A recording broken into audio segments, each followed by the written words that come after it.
Welcome back to the Injury Prone Fantasy Football Podcast. I'm your host, Dr. Edwin Porras, Doctor of Physical Therapy, Medical Analyst at fantasypoints.com. Gracias por tus oídos. Hey, make sure you're checking out Underdog. Use promo code. Jorge will put it down on the screen for me because I forgot the promo code because I'm a professional. Injury Prone. Promo code Injury Prone. That's right. Simple enough. And hey, I'm going to shameless plug here. You've been listening for a while. Some of you have been around a while. If you know a sports physical therapist in the area, Pro Athlete Physical Therapy is hiring. Send them my way.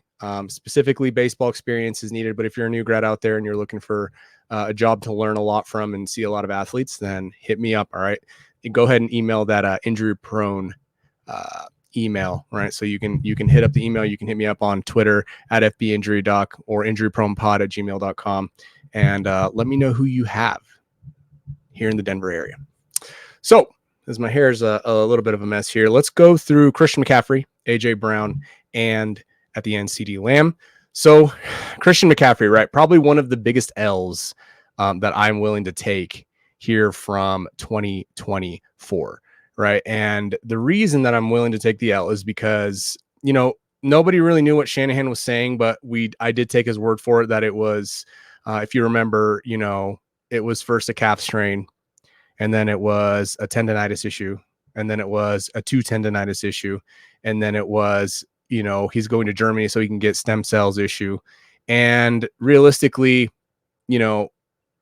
when we have those types of situations at our hands in training camp, it's hard to decipher which injuries are legit and we should worry about versus which injuries are not.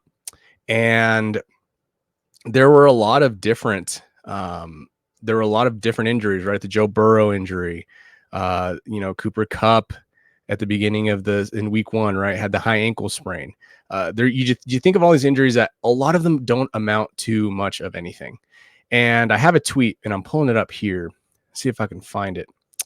But there were just a ton of injuries. I can't seem to find the tweet.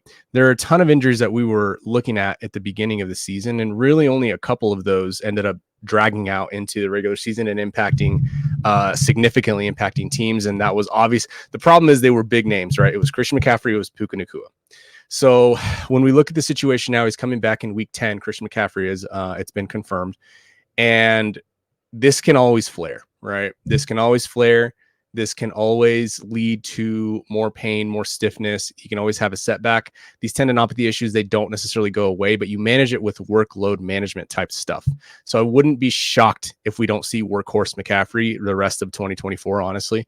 But I do think that his per touch volume, his per touch production shouldn't necessarily take a hit.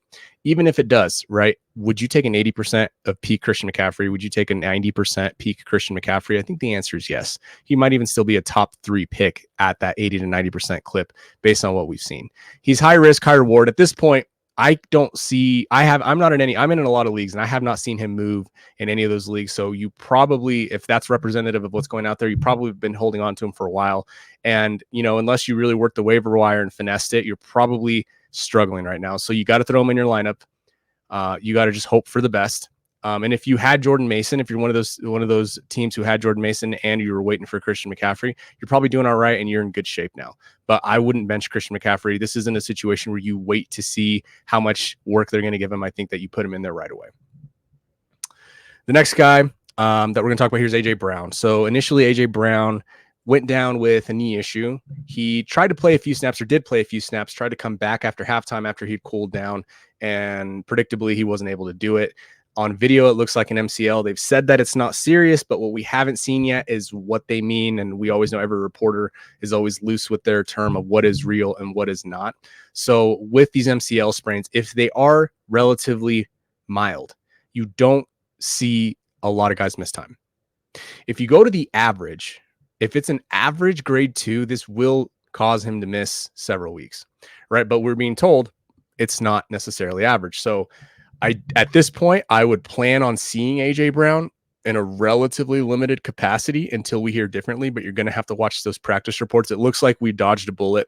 It looks like we dodged a 4 to 6 week absence based on the reports, but you're going to want to confirm that because he's not quite guaranteed to go yet in week 10, which of course would mean fire up your Devontae Smith, and Dallas Goedert should be back at that point. That offense is looking a little better, even though it is the Jaguars, but that offense is looking a little better. Last guy here that Jerry Jones said he wasn't worried about necessarily is CeeDee Lamb. He went down with an AC joint issue, is what it sounds like. What it's reported as being is what it looked like. And, you know, he has a higher volatility at this point because of Cooper Rush. He's at a higher volatility because of the injury itself. But again, similar to the McCaffrey situation, you probably can't count him out. Would you take 85% of CeeDee Lamb? Would you take 80% of CeeDee Lamb? You would. You just probably have to cap the ceiling. Last year, the study that I conducted based on all the quarterback injuries that happened showed that the ceiling, even for stars like CeeDee Lamb, the ceiling is definitely capped. But that median, that medium drops a little bit. So you can't necessarily anticipate many more ceiling games from CeeDee Lamb. But of course, the flip side to that is they can just force feed him. I mean, any receiver that's above average, and CeeDee Lamb is absolutely above average, obviously, can eat if they get 10, 12 targets. So it's going to depend what this Dallas offense decides to do. They did just acquire Jonathan Mingo, but obviously I'm not entirely sure he's going to make a really big impact right away. So again, you got to fire CeeDee Lamb up. So that's it for today. If you want more details on guys who are projected to return, if you want to know more about DK Metcalf, if you want to know more about exactly what's going on with Dak Prescott, if you want to know what we're projecting for Chris Olave, make sure you go to fantasypoints.com, go to the injury report there, the week 9 injury review, and we will see you in week 10.